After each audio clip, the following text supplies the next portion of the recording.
রাধে রাধে বন্ধুরা। তো আজকে দিনটা শুরু করলাম ঠাকুরকে দিয়ে। তো দেখো ঠাকুরকে দেওয়া হয়ে গেছে। এখানে দেখো বাইরের ওয়েদারটা একটু ঠান্ডা ঠান্ডা আছে। আর এখানে মামার জন্য ডিম সেদ্ধ করে দিয়েছি। ডিম সেদ্ধ খেয়ে এবার রান্না টান্না করতে চলে এলাম। তো আজকে আমি রান্না করবো মাংস আর অনেক কিছু ভাজাভুজি। আর মা এখানে বড়বড়ি আলু ভাজাটা করে রেখে দিয়েছে। আর আজকে করবো রিং অনিয়ন ফ্রাই, লঙ্কার বড়া, ধনেপাতার বড়া, অনেক কিছু। তো ওগুলো হয়ে গেল। আর একটু এক্সট্রা বাসন ছিল বলে আমি পেঁয়াজগুলো কুচিয়েছিলাম বলে ওগুলো পেঁয়াজ দিয়ে করে দিয়েছি। আর এখানে দেখো এখন আমি আদা আর রসুনটাকে বেটে নিচ্ছি মাংসতে দেবো বলে। তো দেখো এখানে ভাত ঠাত হচ্ছে। আর এখানে সব ভাজাভুজিগুলো কমপ্লিট হয়ে গেছে, রেখে দিয়েছি। দেখো মাংসটা এবার আমি 10 মিনিটের জন্য রেখে দিলাম যাতে মাংসটা জুসি জুসি হয় খেতে। আর এখানে ফ্রেশ হয়ে চলে এসেছি।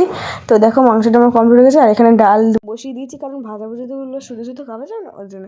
আর দেখো এখন কোথাও বসে পড়েছি সবাই মিলে।